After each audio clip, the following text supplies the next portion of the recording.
and I welcome the decision to continue the enhanced rate of subsidy until the end of March 2021 to cover the current period of the public health restrictions.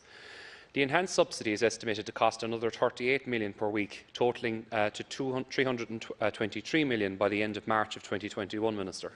The Employment Wage Subsidy Scheme has been a key component of the Government's response to the continued COVID-19 crisis to support viable firms and encourage employment in the midst of these very challenging times.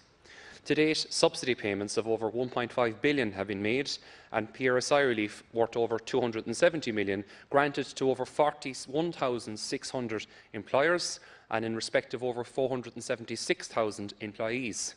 The link is vital, as it will ensure that when businesses are able to reopen, they will be able to reopen quickly. There will be no cliff edge to the Employment Wage Subsidy Scheme. It is noted that the legislation implementing the measures provided that it will be in place until the 31st of March of 2021, but also provides that the scheme may be extended until the end of June 2021, if required and subject to certain procedural conditions. However, I would like to take some time today to speak about the implications for employees who are on the wage subsidy scheme. It is imperative that employers clearly outline to the business that is availing of wage subsidy schemes that employees have the right to know that they are getting paid as a consequence, as this has consequences, I think, for their ability to access credit, Minister. And I know many people who were in well-paid jobs before the pandemic who can now not avail of credit from the banks. The banks should be far more willing to engage with people during this time who face these circumstances that has nothing to do with them, and they should not be treated unfairly or punished for that reason. While I am aware that we do not want to engage in the practices of unsustainable lending, the current level of discretion that has been shown by the banks in this issue is quite frankly cold. A far greater level of engagement and flexibility is required by the banks, and I would call on the Minister to continue to engage with the banks on this matter.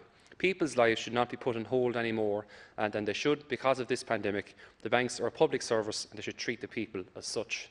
It all comes down to the central message, Minister, that the wage subsidy scheme has obviously been an instrumental part of protecting our economy and in many of our enterprises across the country.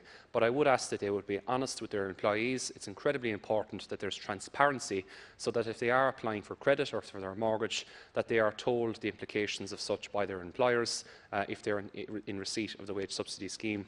And it has been highlighted by a surprising number of people. Unfortunately, it has had significant ramifications in many cases for those that were applying for a mortgage, and perhaps that you could put some focus on this. Thank you very much.